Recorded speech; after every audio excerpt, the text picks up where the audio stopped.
Hello friends, সিবি মেরি stream চ্যানেলে আমি তোমাদেরকে ওয়েলকাম জানাচ্ছি। যারা এই 2025 সালে ম্যাকআউট ইউনিভার্সিটি থেকে বিসিএ পড়বে, মানে যারা বিসিএতে অ্যাডমিশান নিয়েছো, আমি তোমাদের যেটা বলতে চাই যে এখন তোমাদের আইডিয়া হয়তো নেই, তোমরা কলেজের সিনিয়রদের থেকেও জানতে পারবে যে এখন কিন্তু আমাদের ইউনিভার্সিটি যে পরীক্ষা নিচ্ছে এটা কিন্তু সিসিটিভি সার্ভিলেন্সে নিচ্ছে এবং এখানে কোনো সাজেশান কিন্তু কাজে দেবে না এবং পুরো সিলেবাস পড়ে যেতে হবে। সবে তোমরা এখন কলেজে এন্ট্রি নিলে ফার্স্ট সেমেস্টারে, এখন এই কথাটা শুনলে অনেকেরই খারাপ লাগবে, আমাকে পছন্দ হবে না, সেটা ঠিক আছে, সেটাতে কিছু আমার যায় আসে না। আমরা দীর্ঘদিন ধরে এখানে ম্যাকআউট ইউনিভার্সিটি পড়িয়ে আসছি, প্রায় 8-9 বছর হয়ে গেল। তো সেই অভিজ্ঞতা সূত্রে আমি বলছি। তাহলে কি করতে হবে? তার কারণটা হচ্ছে যে এখন দেখবে আমাদের এই যে ফার্স্ট সেমেস্টার কনভেনশনাল আমি যদি ধরি যে ডিসেম্বর মাসে যদি পরীক্ষা হয়, সেটা ডিসেম্বরের ফার্স্ট উইকে হবে না লাস্টে হবে না মিড অফ ডিসেম্বর হবে, সেটা ইউনিভার্সিটি নোটিশ দেবে। এবার ব্যাপারটা হচ্ছে কি, হাতে কিন্তু সময় খুব বেশি নেই। July, August, September, October, November, 5 মাস মতো টাইম আছে। July, August, September, October, November. এবার এই নভেম্বর মাসটাতে কি হয়, ওই পরীক্ষার আগে আগে একটা কলেজের সিএ এক্সাম, অ্যাসাইনমেন্ট, সাবমিশন, এই সমস্ত পরীক্ষাগুলো, ইন্টারনালগুলো চালু হয়ে যায়। তখন কিন্তু বেশিরভাগ স্টুডেন্টই কিন্তু আর পড়ে না, মানে সেলফ স্টাডিটা আর করে না, তখন ওই পরীক্ষার জন্যই ব্যস্ত হয়ে যায়। তার কারণটা হচ্ছে এই যে এখনও যে কলেজ শুরু হয়নি, অ্যাডমিশান নেওয়ার পর থেকে তারা বসে থাকে, তারা ওই কলেজ কবে খুলবে সেই ভরসায় বসে থাকে।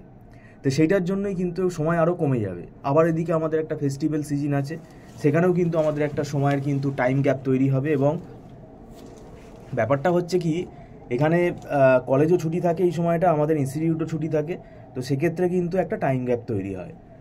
তোমাদের ফার্স্ট সেমেস্টারে ডিজিটাল ইলেকট্রনিক্স আর সি প্রোগ্রামিং, এই দুটো সাবজেক্ট কিন্তু খুব ভালো করে করতে হবে। এই দুটো সাবজেক্টের ওপর সিলেবাস যে আছে সেটা কিন্তু অনেক বড়, সেই জন্যই আমি বলছি সিলেবাস অনুযায়ী কিন্তু হাতে তুমি সময় বেশি পাবে না।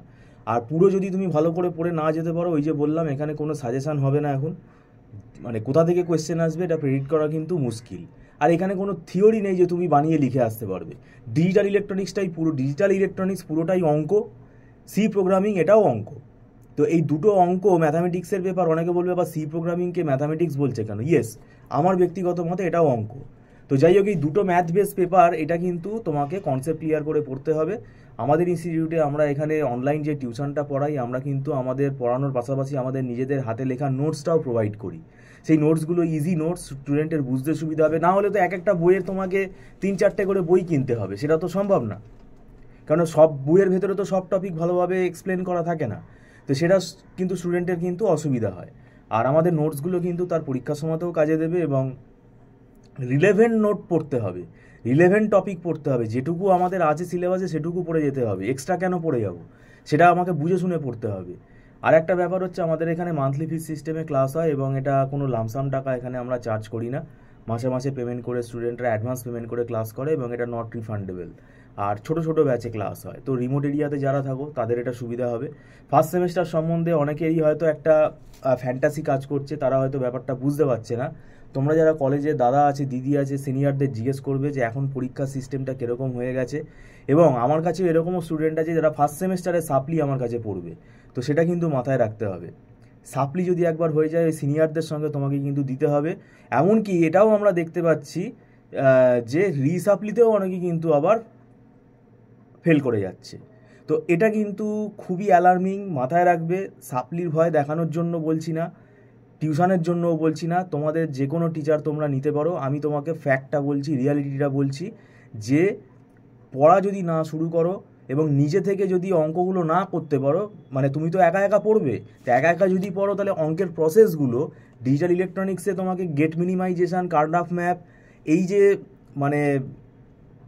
ম্যাথামেটিক্যাল যে প্রবলেমগুলো, এইগুলো তোমাকে কিন্তু বই ফলো করে করে করে শিখতে হবে, যেহেতু তুমি একা পড়ছো। এবার তাতে একটু সময় সাপেক্ষ ব্যাপার। আর তোমাকে মাথায় রাখতে হবে সিলেবাসের যে লেন্থ আছে, সেই লেন্থটা তুমি ওই ডিসেম্বর মাসের মধ্যে তোমাকে কমপ্লিট করে ফেলতে হবে।